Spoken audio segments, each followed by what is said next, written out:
This video will walk you through how to create this quilted heart zipper pouch. The size of the pouch is 7.5 inches wide and 4.5 inches tall. It is fully lined and it has a plain back. So what we're gonna spend the most time on is to create this cute accent of the heart on the front of the pouch. If you would like to create this little pouch, please visit my Etsy store. The link to the pattern will be listed in the description box below. Let's get started. We can start our project. We will need to print out only one pattern piece, which is the shape of the pouch. And we will use that piece to cut our lining panels, our back panel, and our fusible fleece panels for the backing of our pouch.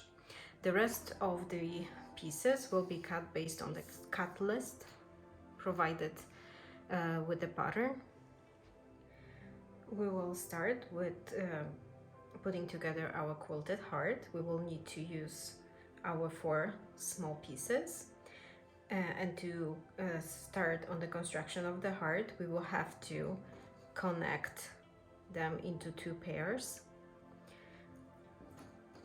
You will just align the edges. They are square, so all edges are the same size. Secure them with pins. And after the panels are connected, you will take it to the machine and sew along the edge with a 1/4 of an inch seam allowance. After you sew those 2 pairs together, press the seams on one side of the stitch. I always choose to press the seam towards the darker color, so the seam allowance won't show on the right side of the project. Now we're gonna create one unit from those 2 pairs. The most important part is to align the seams very well. You can pay most attention here, so we have a nice sharp central seam when we sew those 2 units together. Pin along the edge to hold the fabric in place and take it to the machine and sew with the 1/4 of an inch seam allowance. Now you should have a little square, and you can see that the shape of the heart is forming right now. Now we just have to finish it up with softening those 2 corners. We will do that using the second small piece of the main fabric square. We'll cut that piece in half.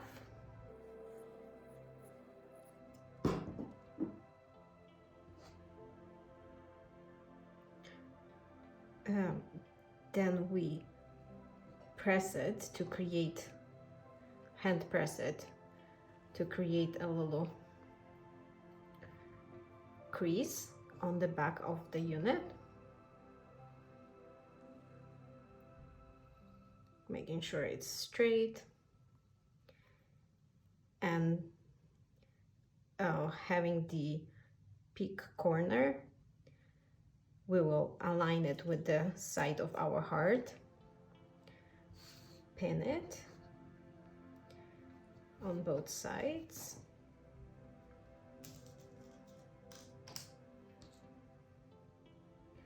and we will use the fold crease as our seam guide, and we will sew following this crease on both sides. Our unit now has those little triangles sewn. What we want to do, we want to trim our seam allowances to 1/4 of an inch on both sides and take it to our ironing board and press the seams so our unit will look like that. I press my corners. I'm just gonna use a ruler and a rotary blade to cut the little extra little tails to get the shape of a square for my hard unit. After you created the hard unit, you will take the square pattern piece that you cut based on the cut list, and you will split it into 2 triangles across the square. Then you will take one of the short edges and you will pin it to each of the upper edges of your hard unit, making sure that the main fabric square is positioned on the top.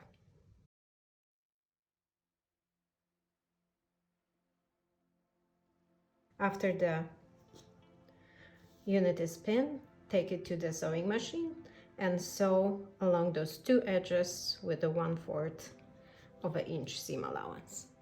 I found that the best way of sewing those 2 triangles onto our hard unit is to start on that side, get to the middle point where those 2 triangles meet, keep your needle inside the project, pivot your project and continue with your seam. Now we just need to press the unit open.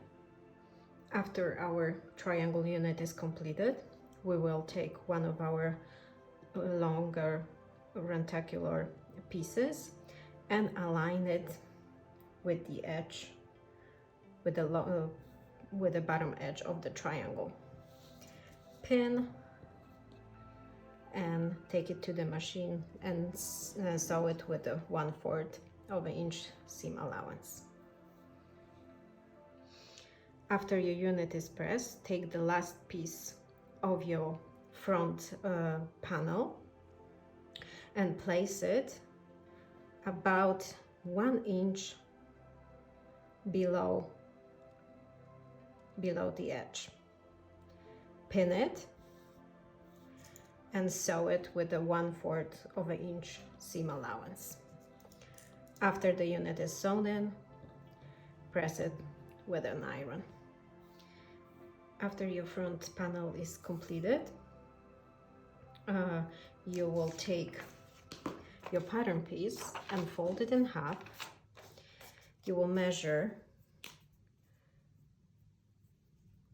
3/4 of the inch and make a little mark so you know that that's where you want your tip of the heart to begin. You will align your pattern piece with the middle of the heart, and you can this way open it, and you'll make sure that the heart will be nicely positioned in the middle of the unit. You can then secure your pattern piece with pins. You can trace it with a marking tool, or you can just use the edge of the pattern to cut the desired shape of the pouch.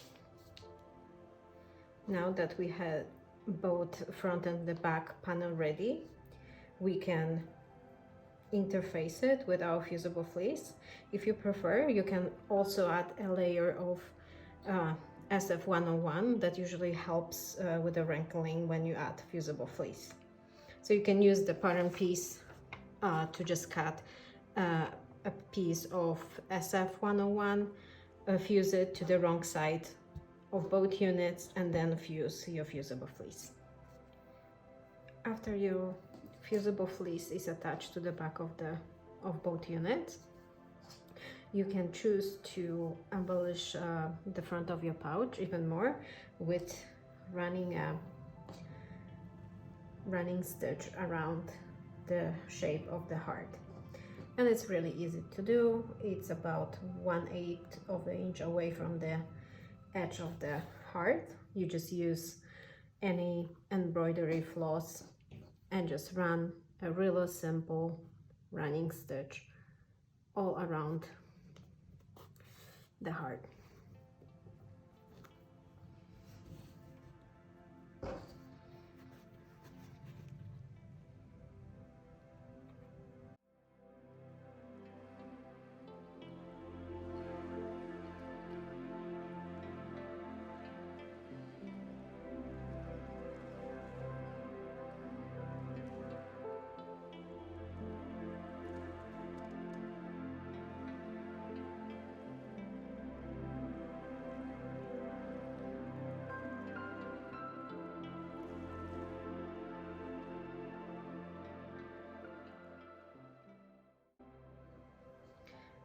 the running stitch is done.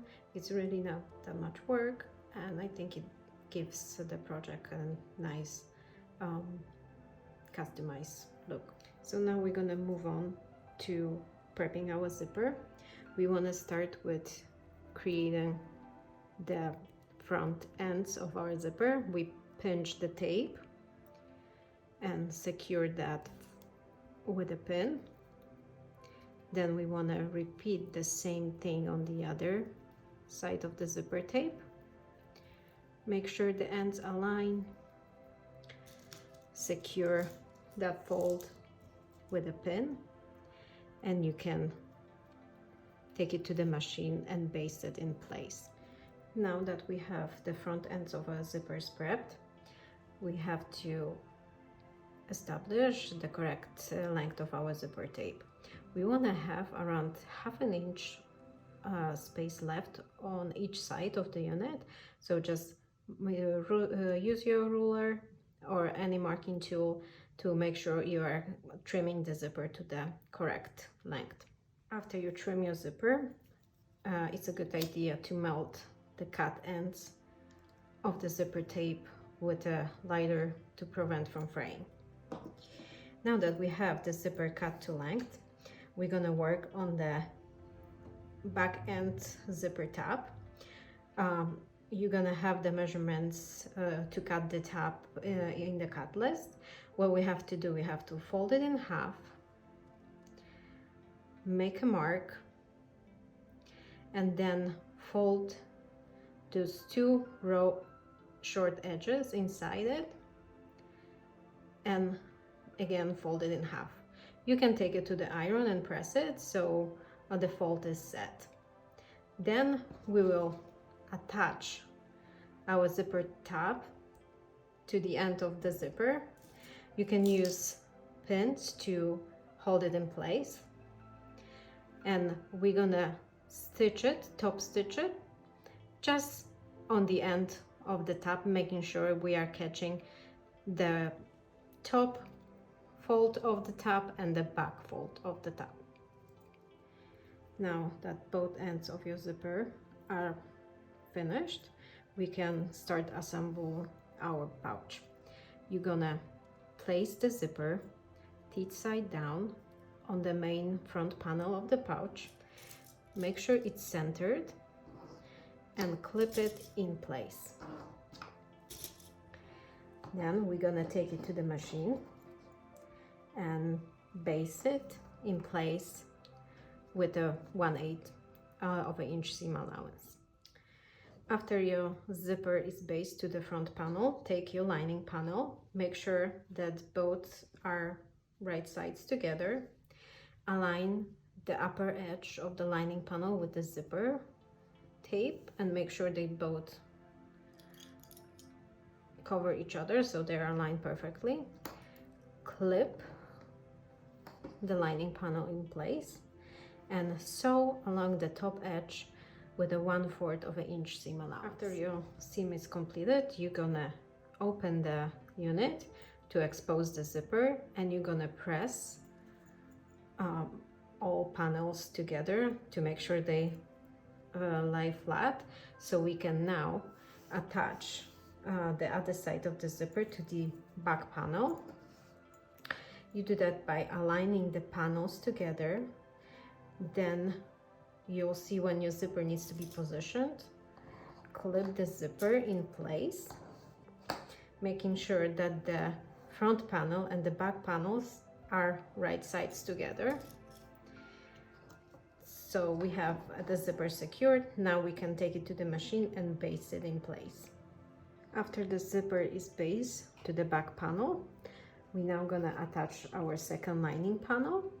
We're gonna position it right sides together to the first panel, aligning with the top edge.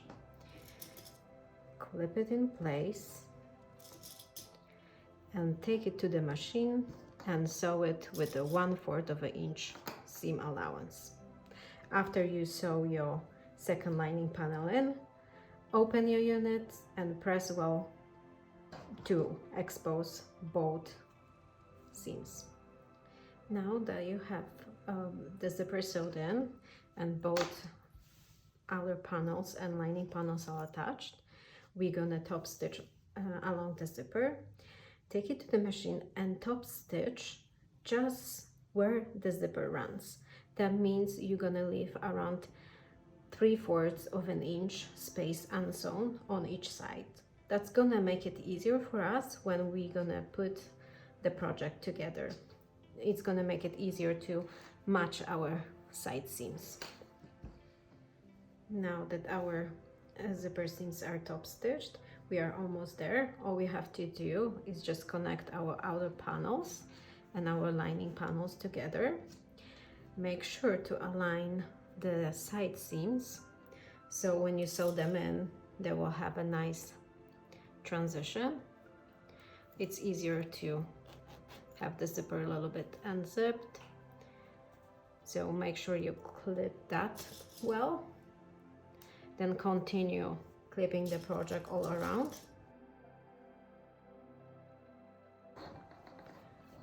Clipping the lining together, don't forget to mark an opening on the bottom of the lining to remain unsewn so we can turn our project right side out. So continue clipping your project. When you're sewing the panels together, you're gonna use 3/8 of a seam allowance on the outer panel, and you can increase the seam to 1/2 inch when you're sewing the lining. This way it will give you a snug fit inside the pouch. Make sure you're not gonna sew close that space. We will need that space to turn our project right side out.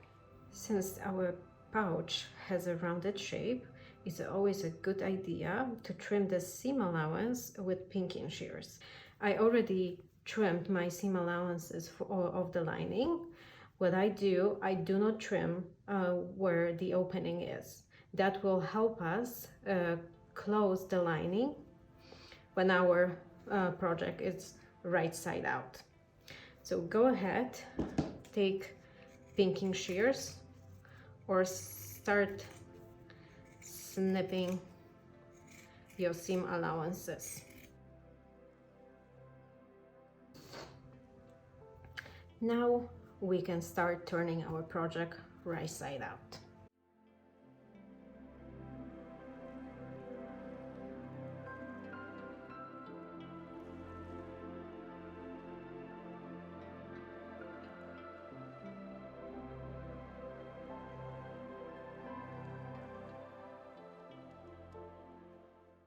After you turn the pouch right side out and push your corners nicely, take it to the ironing board and give it a nice press. Now that your pouch is turned right side out and it's nicely pressed, pull out your lining and fold those raw edges inside the opening that was left. Press it and take it to the machine and top stitch along the opening. Now that your pouch is completed, you can also add a little tassel. I just use a 1/2 inch open O-ring to thread it through the zipper pull loop, thread my little tassel on, close the ring, and this way you have a cute little tassel attached to your zipper pull. Now your project is completed.